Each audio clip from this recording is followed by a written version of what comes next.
E como é louco, assim, né? Dessas histórias bíblicas, como a história vai se repetindo, assim, né? É como se fosse uma previsão já do tipo assim, ó, É isso aí, fez então. isso, acontece aquilo, né? Manual. Não tem erro, Manual. né? Oi, agora o que me vem na cabeça é o seguinte, o que seria, no entendimento de vocês, estar preparado para a riqueza? Olha, o Denis pode até daqui a pouco, né, encaixar aqui a nossa história, mas todo mundo precisa se preparar. Então, a gente conversou um pouco antes, né? Se a pessoa quer ser um atleta, ele vai ter que se preparar para isso. Sim. Se a pessoa vai querer ser o melhor pianista, ele tem que se preparar para isso. Vai ter que ter, né, dias e dias, horas e horas de estudos para isso. Então, não adianta, não vai ser do nada. A gente precisa estar preparado. Aí, quando saber que a gente está preparado? Quando saber que é a nossa missão? Né? Eu escrevi um livro e a gente vai fazer o lançamento daqui a 2 meses. Não é coincidência, é deucidência. Então, eu falo assim, o sucesso não acontece por uma coincidência. A gente conversou isso agora, das pessoas que você entrevistou. Todo mundo vem aqui, o pessoal padrão, quer saber, né? Algo mirabolante que aquela pessoa fez. Não foi uma coincidência. Foi sorte. Não.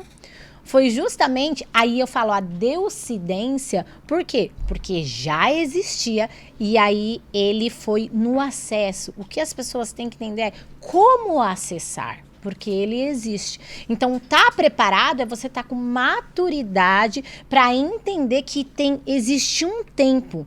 E esse tempo não é... você pode ter a paciência diferente de passividade. Então, isso eu explico muito.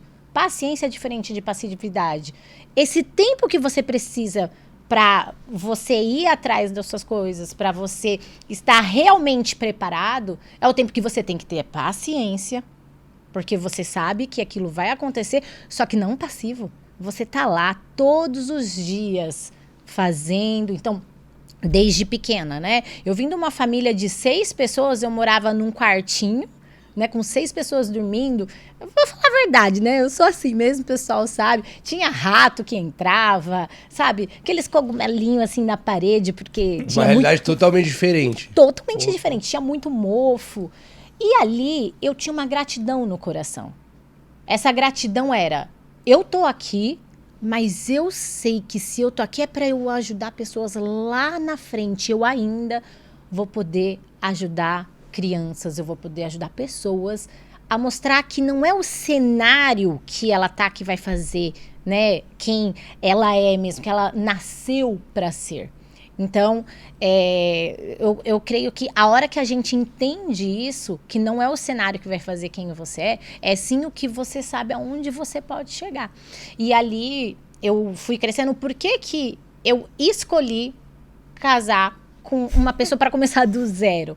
Porque eu sabia meu princípio. Então, assim, quando uma pessoa tem princípio, nada corrompe.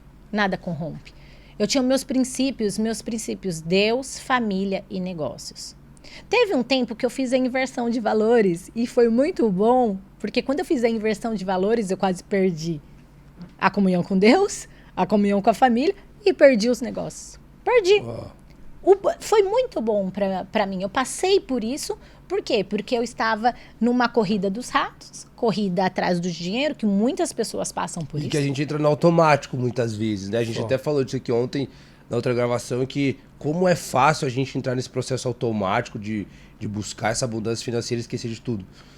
É muito comum, assim. Ficar cego, né? Tipo Ficar cego, uma cegueira. E você não percebe que tá trabalhando muito, você não percebe N coisas, e você entra nesse fluxo, assim, de buscar essa abundância financeira e esquece de todo o resto, né? E aí quando você vai carregando esses princípios dentro de você, você já tá no caminho do sucesso. Eu gosto de repetir muitas frases do Denis, que ele foi quem me ensinou a palestrar, hoje eu dou palestras, né? Ele é uma pessoa abençoada.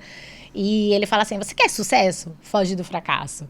Então eu sabia que eu tinha que fugir desse fracasso. E qual que era o meu fracasso, né? Eu falo muito de genealogia na inteligência espiritual, que você pode também estar pagando dívidas que nem é sua, né? Vem da sua árvore genealógica.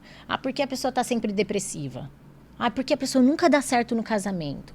Porque a pessoa... Então, você pode arrancar essa raiz, sabe? Das coisas de que, porque meu pai não deu certo, eu também não vou dar. Porque que eu nasci numa família simples, eu vou ter que viver ali toda a minha vida, eu não tinha escola particular, eu não ficava colocando isso na minha cabeça. Então, o que eu percebo, né, nessa parte, eu sabia que eu tinha que ampliar o meu cenário. Eu falei assim, se eu ficar nesse cenário pequeno, eu tenho que ser grata. Porque a gratidão, ela cria uma barreira protetora contra as forças, sabe, do mal, e você continua a ter uma visão, né? A vista é aquilo que você tá vendo, a visão é além. Então, eu falava assim, poxa, eu preciso de um cenário maior. E isso não quer dizer falta de gratidão. Aí a gente pega lá Elias, eu gosto muito de voltar, assim, para algumas partes da Bíblia. A gente pega Elias, por exemplo, ele foi um profeta que no tempo de apostasia, ele simplesmente foi ensinar outros profetas. É o que eu amei quando a gente chegou aqui e você explicou todo o cenário pra gente, que você falou do forjando. E aí você falou assim, poxa, é ferreiro, né, que fala? Isso. O ferreiro, ele não pode só fazer a ferramenta, ele tem que criar outros ferreiros também, ensinar para que possa continuar isso. E Elias fez isso. Elias sabia que estava muito pequeno e ele queria uma escola de profetas e começou a ensinar. E um dos alunos pegou um machado. Eu vou até pegar o machado aqui. Essa é uma marreta. Marreta. Tá, vou fingir que é machado? Posso fingir? Pode. Mulher é muito boa com isso, tá? Então tá bom. Finge que isso é um machado, tá? Mas é uma marreta, então vamos fingir que é um machado.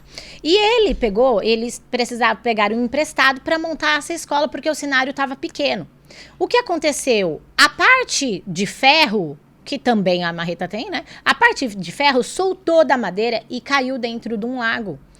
E aí ele ficou desesperado. Por quê? Porque era a ferramenta que ele precisava para sair daquele cenário, para construir escolas, uma escola maior. Então ele tinha o quê? Um propósito. Ele tinha dentro do coração. Eu falo, nada corrompe quando você sabe qual é o seu propósito. E aí ele pegou, caiu lá no fundo, aquela parte do ferro do machado, e era emprestado. E ele falou, e agora? Quando você não tem as ferramentas certas, ele ia conseguir construir a escola? Não. Não ia conseguir. Então, aquilo não ia ser um multiplicador de bênçãos. Eu falo, cada pessoa é um multiplicador de bênçãos. E aquilo caiu. Então, assim, a lei da gravidade, o que vai acontecer? Ela atua sobre a massa de um objeto. A lei da gravidade vai falar o que aconteceu com esse objeto. Certo? O porquê que o ferro ficou lá no fundo do lago. Então, a lei da gravidade, ela vai explicar muitas coisas. Então, quanto maior for essa massa, maior vai ser a força gravitacional, né? Então, assim, todo objeto, ele possui um centro que... Ele é um centro de gravidade onde que a força dele é exercida. E o que vai acontecer? Quanto maior essa força, mais rápido afunda. Só que também tem a lei da inércia. Então, ele tá lá no fundo, certo? A lei da inércia, o que ela vai falar? Que um objeto em repouso, ou ele tá em movimento uniforme, ele não vai sair daquele lugar. Não é isso? Ele tende a ficar em repouso. Ele tende a ficar em repouso. Sim. A não ser se uma força superior, maior que ela, vir e puxar. E o que acontece? Agora, como você explica, Elias pegou, colocou o pedaço, arrancou lá da árvore, né? Nós temos aqui todo o cenário, arrancou o pedaço de madeira, colocou o pedaço de madeira sobre a água e subiu o machado. Isso a lei explica? Não. A lei não explica. Então, o que eu quero falar até para você ver, o que não se explica eles fizeram tudo isso, certo? Ele foi lá, cortou a madeira. Ele cortou a madeira, pegou a madeira, foi lá, colocou a madeira em cima. Ele tentou fazer algo, só que não explica subir aquele ferro. Então, o que acontece? Eu falo assim, a inteligência espiritual, ela é inexplicável. Porque ela faz acontecer, a fé, além de você fazer, você tem que primeiro fazer. Isso eu não gosto eu gosto de deixar claro. Ah, Davi foi lá e brigou com o gigante. O que aconteceu? Primeiro ele correu para o centro de batalha. Quando ele correu para o centro, onde estava o campo de batalha, foi que ele conseguiu pegar a pedrinha. Moisés abriu o mar. O que ele fez primeiro? Mandou o povo marchar. Vocês vão marchar primeiro, aí o mar vai abrir. Então Lázaro saiu lá da tumba. O que as mulheres teve que fazer, Marta e Maria? Remove a pedra. Quando você tem essa preparação, você vai lá e faz.